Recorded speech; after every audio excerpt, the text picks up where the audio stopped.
Hello OP classes के digital platform पर आप सभी का एक बार पुनः स्वागत है।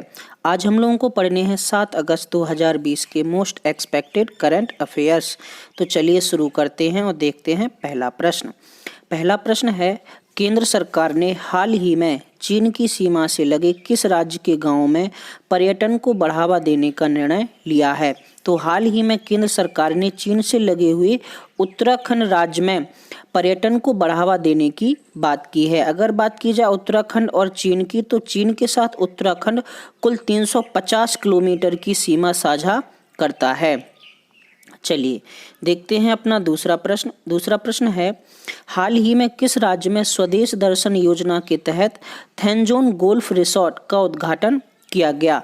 तो हाल ही में थेंजोन गोल्फ रिसोर्ट का उद्घाटन किया गया आपका मिजोरम राज्य में। अगर बात की जाए मिजोरम राज्य की, तो इसकी राजधानी है आइजोल, जबकि मिजोरम राज्य की स्थापना हुई थी आपकी 1987 में।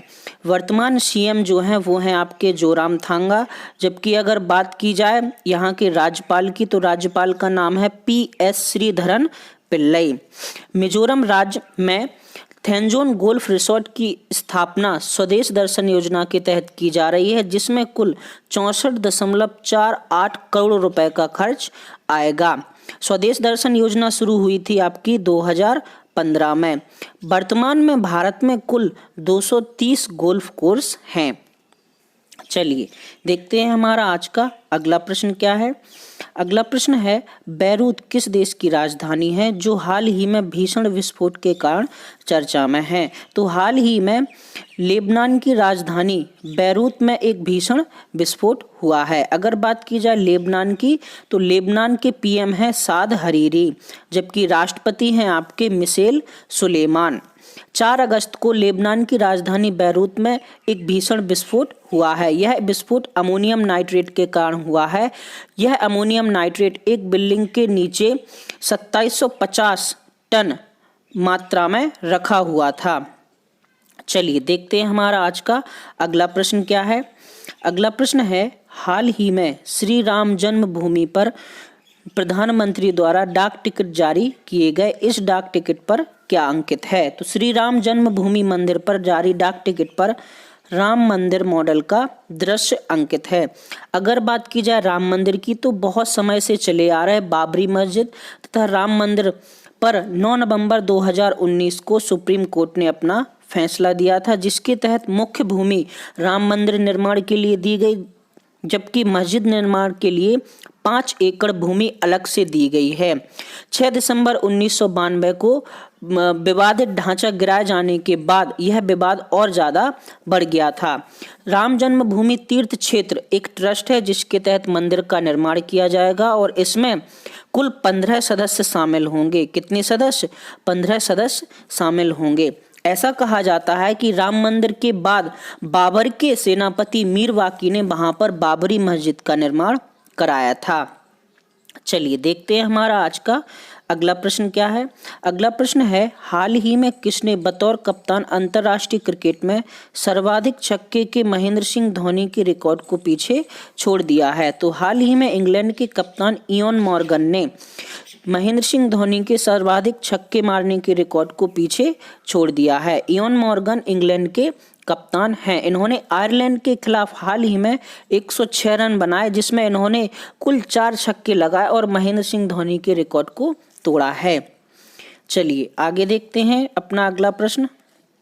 अगला प्रश्न है, हाल ही में किस देश ने नया नक्शा जारी कर भारत के क्षेत्र को अपना क्षेत्र बताया है। तो हाल ही में नेपाल के बाद पाकिस्तान ने अपने यहाँ का नया राजनीतिक नक्शा जारी किया है, जिसमें पाकिस्तान ने जम्मू कश्मीर, लद्दाख, गुजरात के जूनागढ़, सियाचन तथा सरक्रीक क्षेत्र को अपने यहाँ का नक्शे में दर्ज किया है। अगर बात की जाए पाकिस्तान की, तो पाकिस्तान के प्रधानमंत्री हैं इमरान खान, जबकि राष्ट्रपति हैं आरिफ अलवी। पाकिस्तान की राजधानी है इस्लामाबाद। चलिए देखते हैं हमारा आज का अगला प्रश्न क्या है। अगला प्रश्न है, हाल ही में किसे एशियन इंफ्रास्ट्रक्चर इन्वेस्टमेंट बैंक के अध्यक्ष के रूप में पुनः नियुक्त किया गया है। तो हाल ही में जिन लिक्यून को एशियन इंफ्रास्ट्रक्चर इन्वेस्टमेंट बैंक के अध्यक्ष के रूप में पुनः निर्वाचित किया गया है। अगर बात की जाए एशियाई इंफ्रास्ट्रक्चर इन्वेस्टमेंट बैंक, तो इसकी स्थापना हुई थी 16 फरवरी 2016 को, जबकि इसका जो हेडक्वार्टर है वो आपका बीजिंग में है। एशियाई इंफ्रास्ट्रक्चर इन्वेस्टमेंट बैंक में सबसे बड़ा हिस्सेदार जो है वो है चीन, जिसकी कुल 26.06% पूंजी लगी है, जबकि भारत दूसरे नंबर का हिस्सेदार है जिसकी 7.5% पूंजी लगी हुई है। चलिए देखते हैं हमारा आज का अगला 8वां प्रश्न। 8वां प्रश्न है, नीदरलैंड के सहयोग से किस राज्य में भारत का पहला हिम तेंदुआ संरक्षण केंद्र स्थापित किए जाने की घोषणा की गई है? तो हाल ही में उत्तराखंड राज्य में नीदरलैंड के सहयोग से पहला हिम तेंदुआ संरक्षण केंद्र स्थापित किया जा रहा है। यह हिम तेंदुआ संरक्षण केंद्र उत्तराखंड के उत्तरकाशी जिले में स्थापित होगा। चलिए देखते हैं अपना आज का अगला प्रश्न। अगला प्रश्न है, हुरून ग्लोबल यूनिकॉर्न 2020 की सूची में भारत एक पायदान फिसलकर कौन से स्थान पर पहुंच गया है? तो हाल ही में जारी हुरून ग्लोबल यूनिकॉर्न 2020 रिपोर्ट में भारत चौथे स्थान पर पहुंच गया है। 2019 में भारत तीसरे स्थान पर था। हाल ही में जारी रिपोर्ट में पहले स्थान पर अमेरिका, दूसरे स्थान पर चीन, जबकि ब्रिटेन ने भारत को पछाड़कर तीसरा स्थान हासिल किया है। अमेरिका के वर्तमान में कुल 233 यूनिकॉर्न, जबकि चीन के 227 यूनिकॉर्न, ब्रिटेन के 24, जबकि भारत के 21 यूनिकॉर्न हैं। अगर बात की जाए यूनिकॉर्न की, तो यूनिकॉर्न उन कंपनियों को कहा जाता है जो स्टार्टअप्स के तौर पर शुरू होती हैं और जिनकी वैल्यू $1 बिलियन होती है। अगर बात की जाए $10 बिलियन वैल्यू की, तो इसको कहा जाता है डेकाकॉर्न, जबकि यदि किसी स्टार्टअप कंपनी की मार्केट वैल्यू $100 बिलियन हो जाती है तो उसको हेक्टाकॉर्न कहा जाता है। चलिए देखते हैं हमारा आज का अगला और अंतिम प्रश्न। अंतिम प्रश्न है, सन फार्मास्यूटिकल इंडस्ट्रीज ने कोरोना के मरीजों के लिए कितने रुपए की एक फ्लूगार्ड टैबलेट लॉन्च की है? तो हाल ही में सन फार्मा कंपनी ने 35 रुपए की एक फ्लूगार्ड टैबलेट लॉन्च की है, जो कि कोरोना मरीजों को दी जाएगी। अगर बात की जाए सन फार्मा कंपनी की, तो यह विश्व की चौथी तथा भारत की पहली जेनेरिक फार्मा कंपनी है, जिसकी स्थापना 1983 में हुई थी।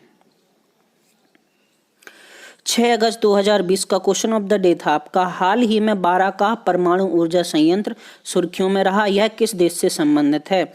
तो बाराकाह परमाणु ऊर्जा संयंत्र की पहली इकाई शुरू हुई है आपकी संयुक्त अरब अमीरात में। संयुक्त अरब अमीरात पहला अरब देश बना है जहां पर परमाणु ऊर्जा का उपयोग शांति के लिए किया जा रहा है। इस परमाणु ऊर्जा संयंत्र में कुल 4 इकाइयां हैं, जिसकी पहली इकाई 1 अगस्त से शुरू हो गई है। बाराकाह परमाणु ऊर्जा संयंत्र का निर्माण कोरिया इलेक्ट्रिक पावर लिमिटेड कर रहा है। यह विश्व का 33वां देश बना है जिसने परमाणु ऊर्जा का उपयोग शांति के लिए किया है। सही उत्तर देने वालों में हैं सोनाली मौर्य, मयंक मौर्य, मानवेंद्र सिंह, अजय मौर्य, विजय लोको पायलट, गोलू कुशवाहा, वैष्णवी तिवारी, अभिषेक कुमार कुशवाहा, राजा भैया, दिलीप कुमार, फूल कुमार, अर्जुन सिंह तथा ब्रजेंद्र सिंह राजपूत। सभी को बहुत बहुत बधाई।